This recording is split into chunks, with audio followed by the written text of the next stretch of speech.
Servus, Glück auf und herzlich willkommen zu einer weiteren FC Bayern Spielanalyse und Benotung der Spieler. Leute, diesmal zum sechsten Champions League Vorrundenspiel zu Hause gegen Sporting Lissabon. 3:1 gewonnen. Chaka, 5 Punkte im Tippspiel. Genau das Ergebnis, was ich vorhergesagt habe. Eigenlob stinkt, ich weiß. Bevor wir ein bisschen reingehen in das Game, wie immer der Hinweis: Wenn euch gefällt, was ihr seht, hypen, liken, kommentieren, abonnieren. Wenn ihr nichts verpassen wollt, Glocke aktivieren. Setze Plan. Gut, zum Spiel. Ja, natürlich ein hochverdienter Sieg. Ja, da brauchen wir gar nicht drüber reden. Es gab eigentlich nur eine Mannschaft, die gespielt hat. Nichtsdestotrotz haben wir es gesehen. Erstmal kein Vorwurf an Kimmich beim Eigentor. Wäre er da nicht hingegangen, wäre der Gegenspieler da gewesen, hätte den Ball wahrscheinlich auch eingeschoben. Also alles gut. Wenn man Abwehrspieler ist, geht man da in den Ball rein. Unglücklich getroffen. Ist dann ins eigene Tor gegangen, passiert halt einfach. So ein bisschen, ja, vielleicht auch der Form von Kimmich geschuldet, wenn wir ehrlich sind, ja. Kimmich war 'n sehr durchwachsenes Spiel, kommen wir bei der Spielerbenotung zu. Ähm, ansonsten, ja, Sporting hatte mal so 10 Minuten, so gegen Ende der ersten Halbzeit, wo sie den Ball in den eigenen Reihen halten konnten, wo wir sie auch gelassen haben. Eigentlich haben wir sehr gut angefangen, fand ich. Hm, dann hat zwischenzeitlich so ein bisschen, ja, die Geschwindigkeit hat einfach gefehlt heute über weite Strecken, ja. Ja, wir hatten ein paar Spieler, die immer in Bewegung waren, wo auch Positionswechsel da waren, aber einfach die Passgeschwindigkeit. Wenn wir dann mal schnell gespielt haben, ja, dann waren auch Räume da, dann waren Chancen da. Das war aber super selten, ja. Wenn, dann war es durch irgendwelche Einzelaktionen, so wie Harry Kane zum Beispiel, der wo vom Pfosten geschossen hat und so weiter. Ansonsten, man kann nicht sagen, dass wir keine Bewegung hatten. Gerade Lennart Kahl, aber auch Michael Olise, zumindest erste Halbzeit hat sich noch viel bewegt. Zweite Halbzeit war es mehr Standfußball bei ihm. Kommen wir auch später zu. Ja, wir hatten Positionswechsel, alles drin, aber einfach die Passschärfe, die Passgeschwindigkeit hat einfach gefehlt. Ja, so. Das war so ein bisschen das Problem. Sporting hat es natürlich defensiv auch sehr, sehr gut gemacht, das muss man auch sagen. Wir haben keine Mittel dagegen gefunden. Wir hatten ja im Stream am Montag die Diskussion: Ey, ich habe noch kein Spiel gesehen, wo Musiala gefehlt hat.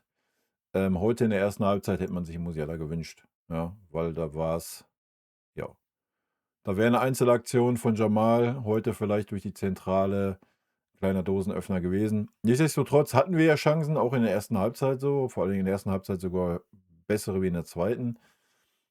Lennart Kahl, ja, keine Ahnung, Leute. Ähm, fragt mich nicht mit dieser Abseitsgeschichte. Es war natürlich Abseits, weil der Arm im Abseits war von Serge Gnabry. Ich weiß nicht, seit wann man mit dem Arm Tore erzielen darf, aber gut, weil der Fuß war nicht im Abseits. I don't know. Ja, war 'n super Tor von Lennart Karl, das erste Ding. Das zweite war natürlich wieder überragend. Das erste war aber auch schon super stark. Also, Lenny hat heute wieder ein gutes Spiel gemacht. Ja, wie ich schon sagte, wir haben dann so ein bisschen den Schwung verloren, haben dann Benfica auch ein bisschen den Ball gelassen und man hat gesehen, wenn man ihnen ein bisschen Raum gibt beim Umschalten, ne, der Upamecano da, wo wir das Gegentor kassiert haben, sah da nicht gut aus im Gegenpressing, hat sich da austanzen lassen und dann war der Raum frei. Dann sah Jonathan Tah auch nicht ganz glücklich aus da im Zweikampf, wo er noch versucht hat, alles zu retten. Ja, und dann die Krönung, Josh, der den Ball ins eigene Tor macht. Ja, mein Gott, passiert halt, ist unserer Spielweise geschuldet. So, ja, das kann jedem Spiel passieren. Das ist einfach so, wenn 'n Innenverteidiger sich da so vernaschen lässt in der gegnerischen Hälfte und dann der ganze Raum dahinter auf ist, dann ist das so. Es gab noch ein, 2 Umschaltsituationen, die Sporting dann nicht gut zu Ende gespielt hat, ja, und nach dem 1:0 gab es so 5 Minuten, wo die Mannschaft irgendwie so ein bisschen am Überlegen war gefühlt: „Rappeln wir uns jetzt noch mal auf oder kriegen wir jetzt gleich das zweite?" Ja? Das waren so die 5 Minuten nach dem Gegentor. Zum Glück hat Sercan das Tor nach einer Ecke gemacht und dann kam auch ein bisschen Pfeffer rein, ne, durch die Aktion, von Josh. Und dann war das Stadion noch mal wach, dann war die ganze Mannschaft wach, es waren Emotionen auf dem Platz und dann war klar, wir wuppen das Ding, ja. Wir mussten einfach mal wachgeküsst werden heute, ne? Also, Hätte Sporting das Tor nicht gemacht, I don't know. Ja, dann wären wir heute wahrscheinlich mit dem Unentschieden da rausgegangen. Aber das Ganze hat uns noch mal 'n bisschen wach geküsst. Beziehungsweise Sporting hat das Tor ja nicht gemacht, wir haben's selber gemacht, ne? Ja, das ist so die Essenz vom Spiel. Wie gesagt, wir waren die spielbestimmende Mannschaft, wir waren die klar bessere Mannschaft, aber phasenweise, habe ich schon gesagt, hat uns einfach die Geschwindigkeit im Passspiel gefehlt heute, ja. Positionswechsel waren da, aber die Passgeschwindigkeit hat einfach gefehlt. Und ich habe es schon gesagt, die letzten 4 Spiele, ich meine, wir haben heute sogar noch gut gespielt, fand ich, ja. Es war völlig fein, aber du musst auf die Ergebnisse schauen. So, man sieht, die Mannschaft ist müde. So, ja, auch wenn heute der ein oder andere ein bisschen frischer wieder war, der eine oder andere aber auch nicht. Das ist einfach so, ja. So, wir haben jetzt noch 3 Spiele dieses Jahr, da müssen 3 Ergebnisse her und der Rest ist Wurst. So, Punkt. Ja, ganz einfache Kiste. Mit dem Sieg, ja, wir sollten unter den ersten 8 sein. Wir warten mal den heutigen Abend, den morgigen Abend ab, ähm, und dann schaut man auf die Tabelle. Wir haben noch ein Heimspiel, das musst du gewinnen und dann sollte der Bums auch durch sein, ja. Aber mal abwarten. Ja, so ist es. Gut. Werfen wir mal 'n Blick in die Statistiken rein. Die sollten eine klare Sprache sprechen. Aktualisiere den Bums auch noch mal. So, Ballbesitz 61,7 zu 38,3. Abseits 2,1, Fouls 11,5, Zweikampfquote 57,3 zu 42,7. Schüsse aufs Tor 9:0. Trotzdem haben wir ein Tor kassiert. Wild. Natürlich ein Eigentor. Schüsse insgesamt 23,4, Ecken 4,3, angekommene Pässe 635 zu 377, Flanken 11,4. Schüsse insgesamt: Lennart Kahl 5, Harry Kane 5, Serge Gnabry 4, Torschussvorlagen: Conny eine, Gnabry eine, Olise eine, gewonnene Zweikämpfe: Olise 10, Upamecano 6, Lennart Kahl 6. Ballkontakte 132 Kimmich, 117 Pavlo, 87 Michael. So viel mal zu den Statistiken. Gehen wir rein in die Benotung. Ja, Vini würde ich heute Note 2 geben.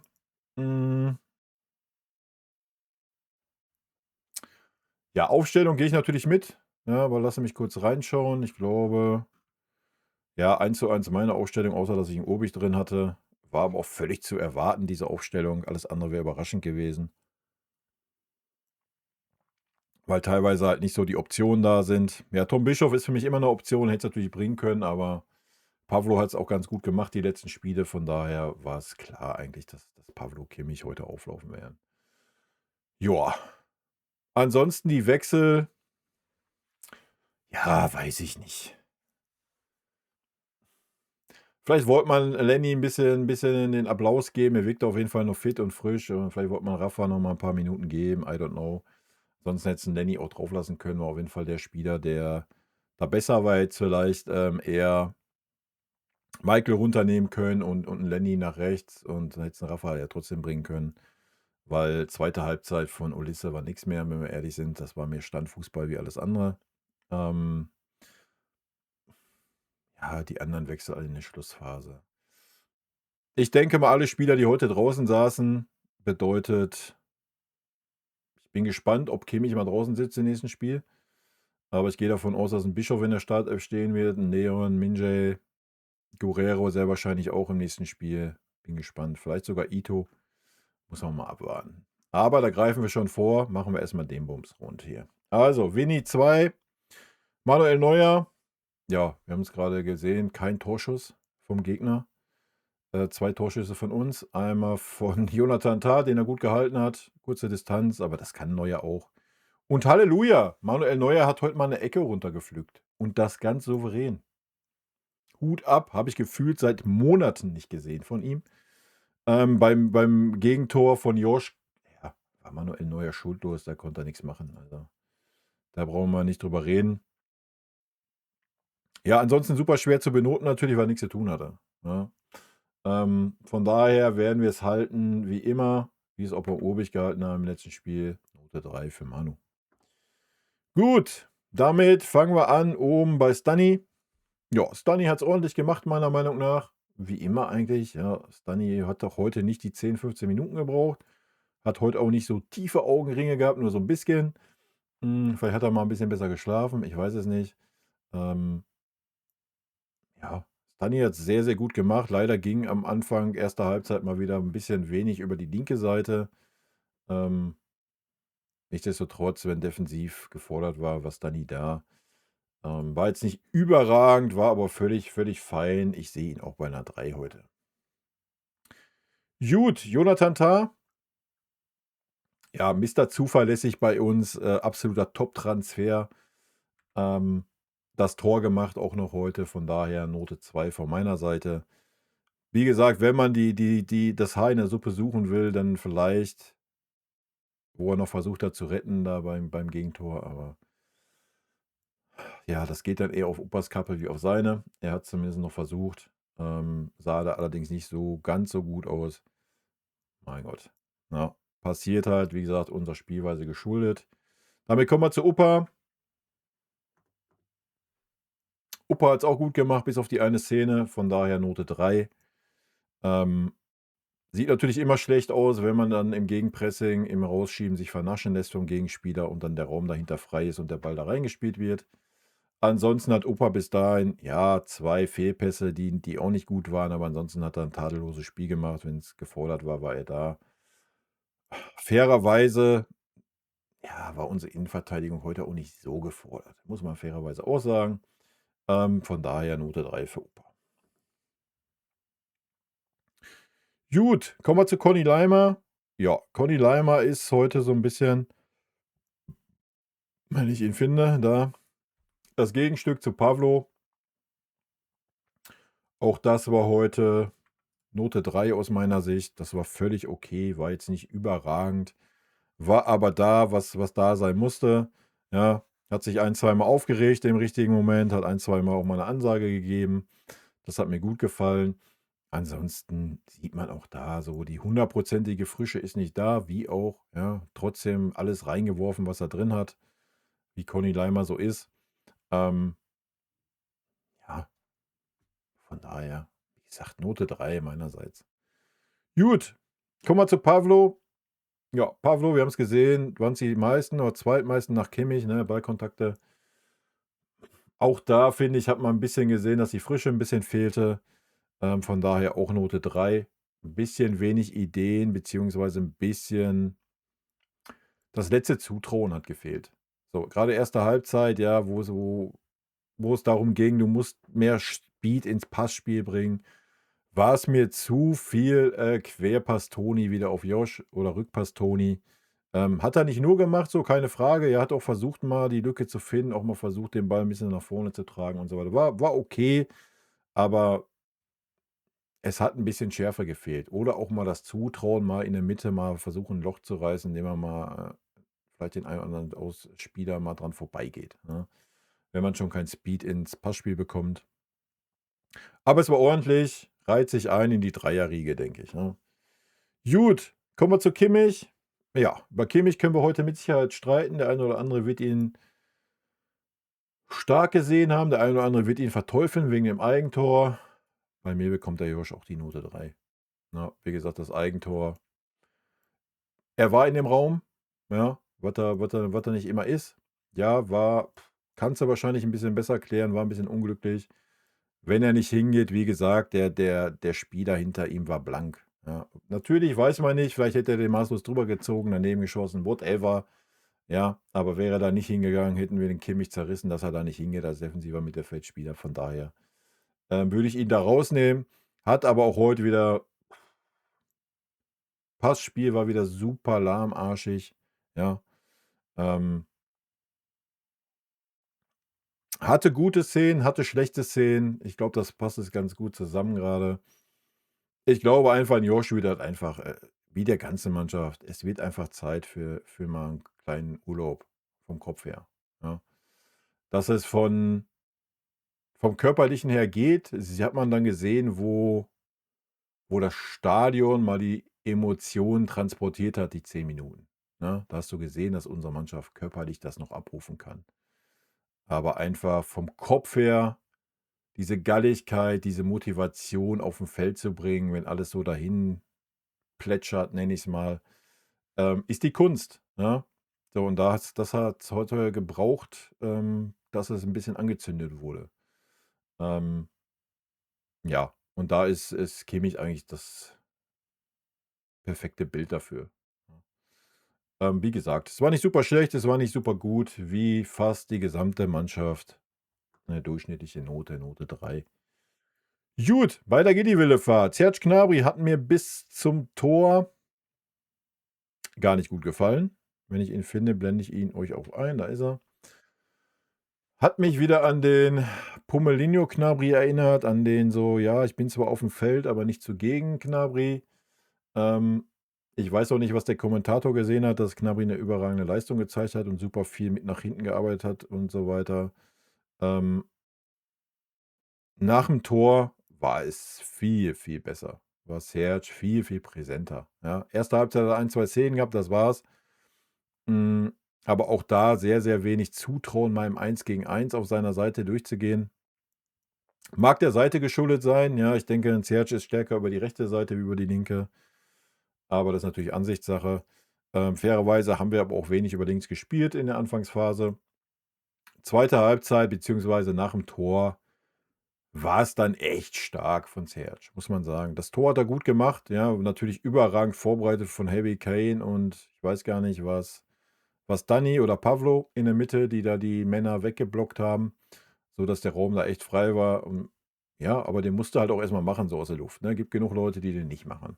Das war schon gut und die Torvorlage war überragend. Ja, den Ball dann so in den Rückraum zu köpfen.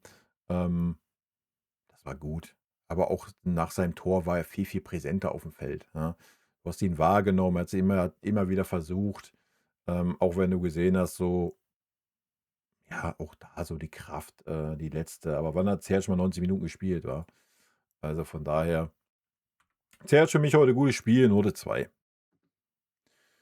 Gut, kommen wir zum auffälligsten Spieler auf dem Feld heute. Das war für mich Lennart Kahl. Ähm, Da ist er.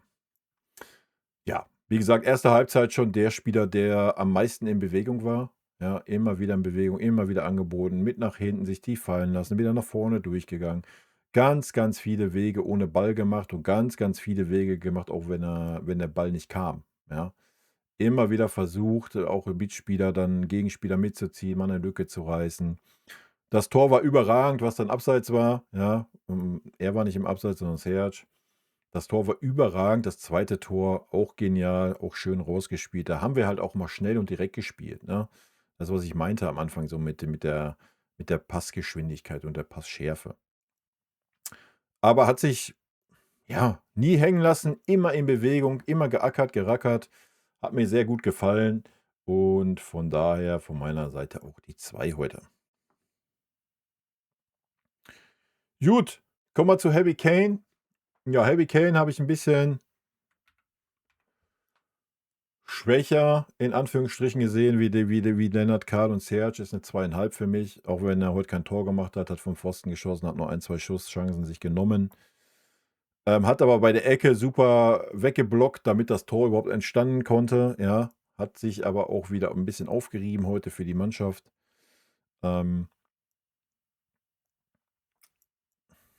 ja, auch da hast du gemerkt, wie der ganze Mannschaft. Man merkt's einfach an, dass einfach 'ne gewisse Müdigkeit da ist. Und das ist völlig fein. Dafür war's 'ne sehr, sehr ordentliche Leistung von Harry. Viel versucht, auch immer mal wieder auf 'n Flügel ausgewichen, ja. Es war aber auch super eng mit ihren 2 Fünfer und Viererkette da hinten drinne. Ähm, so einfach war das alles nicht. Harry hat mir gut gefallen, auch wenn er kein Tor gemacht hat. Gut, kommen wir zum Schwächsten da vorne heute. Das war für mich Michael Olise heute. Erste Halbzeit war noch völlig fein, denke ich, ja. Da war er noch gut, viel in Bewegung, auch immer abgewechselt mit Lenny, mal in der Zentrale, mal außen. Zweite Halbzeit, weiß ich nicht. Zweite Halbzeit wirkte es irgendwie, das Feuer hat gefehlt bei Michael, ja. Ich weiß nicht, ob's die Müdigkeit war. War jetzt nicht so, dass er schlecht war oder sowas, aber es war kein richtiges 1 gegen 1 mehr, kein Speed mehr aufnehmen, viel dann stehen bleiben, Ball nach hinten, Ball quer spielen. Und das nicht erst, wo es 2:1 stand, schon vorher, ja, und war ein bisschen schwierig anzugucken. Ich glaube, man hätte ihn heute erlösen sollen, anstatt 'n Lenny zu erlösen. Hm, ja, wie gesagt, ich würde das alles so unter ein bisschen unter den Hashtag Müdigkeit abstempeln, von daher alles fein, ja. Note 3,5 von meiner Seite. Gut, gucken wir uns noch die Einwechslung an. Da gibt es ja keine Benotung bei den paar Minütchen, die wir sehen durften, aber nichtsdestotrotz hat der ein oder andere Spieler wild offenbart, was los ist. Rafa Guerreiro hat es ordentlich gemacht, ja, war gleich vorne drin, hat gutes Kurzpassspiel versucht, da im Doppelpass mit Heavy und so weiter. Das war sehr, sehr ordentlich, war auffällig, war völlig fein. War auch der Spieler, der noch am längsten auf dem Feld war. Die anderen waren ja nur 6, 7 Minuten auf dem Feld. Leon Goretzka, boah, sorry, ey, wir sind im Stream schon am Montag, bin ich schon geraged zu Leon Goretzka und das kannst du heute fortführen. Die allererste Szene ist gleich ein verlorener Zweikampf, die Szene danach ein Fehlpass. Äh, Alter, Katastrophe. Sorry. In Leons Zeit läuft ab bei uns. Muss man ganz klar so sagen. Alphonso Davies, ja, schön, dass er wieder da ist. Ja, man hat gesehen, er ist noch genauso schnell wie vorher. Ja, war auf der offensiveren Position, kann da auch eine Option sein für uns, ist ja auch die breite Meinung, zumindest hier auf meinem Channel in der Community ist ja viele Leute, die die Meinung sehen, Alphonso Davies wird eher an der Position nach vorne rücken. Ich sehe das ein bisschen anders, weil ich mir nicht vorstellen kann, dass du freiwillig auf einen Luis Diaz verzichten wirst.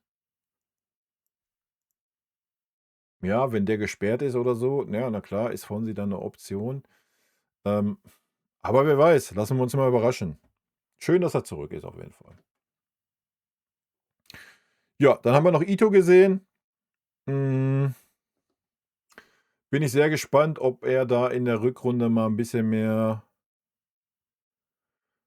Vertrauen bekommt, er ein bisschen mehr mitgenommen wird. Er kann auch einen sehr, sehr guten Innenverteidiger spielen, aber unser Duo steht natürlich gerade auch brutal mit Upa und Jonathan Tah, muss man sagen. Ja, da ist schwer reinzukommen.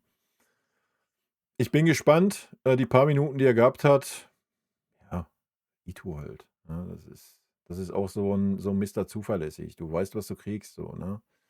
Ähm, Ich bin sehr gespannt. Ich würde es ihm wünschen, dass er mal ein bisschen mehr Spielzeit bekommt. Wird natürlich auch langsam rangeführt, aber ist jetzt auch schon ein paar Wochen wieder mit dabei. Ja, wer weiß, vielleicht kriegt er das nächste Spiel mal von Anfang an. Das wäre ihm zu wünschen. Ansonsten bin ich gespannt, wie es in der Rückrunde ausschaut. Gut, dann kam noch mal Nicolas Jackson für 2 Minuten rein. I don't know why. Verstehe ich nicht. Vielleicht damit Harry sich 'n Applaus abholt. Ja, völlig fein. Können wir vielleicht unter dem Motto, abheften. Ähm, Wie gesagt, Harry hat sich den Applaus auch verdient, auch wenn er heute kein Tor gemacht hat. Haben wir schon gesagt. Jackson, ja, was sollen wir sagen bei 2 Minuten, Alter? Er war da. Was sollen wir da groß rein interpretieren, ja? Das erwartete Spiel aus meiner Sicht, 3:1, ja, habe ich schon gesagt, das, was ich auch getippt habe. Allerdings haben wir dieses Aufwecken gebraucht und auch dass das Stadion mal aus dem Sattel geht, ne? So, dass da mal ein bisschen Emotionalitäten auch auf den Platz übertragen werden. Das haben wir gebraucht. Das braucht die Mannschaft im Moment. Die braucht ein bisschen Feuer, ja? Ähm, Zum Glück war es so. Zum Glück war es so. Das ist, was wir festhalten können. Und in diesem Sinne haben wir es natürlich völlig überragend, was heißt überragend, völlig verdient, unter Kontrolle gehabt, das Spiel. Wie gesagt, es gab diese 5 Minuten nach dem Tor, wo es ein bisschen am Wanken war. Wenn da ein zweites gefallen wäre, dann wäre es wahrscheinlich schwer geworden, aber so, ähm, ja, ist es genau gut für uns gelaufen. Gut, Leute, rot-weiße Grüße gehen raus. Haut rein, bis dann. Tschüssi. Vielen lieben Dank für euren Support hier auf dem Kanal und in diesem Sinne, gute Freunde kann niemand trennen.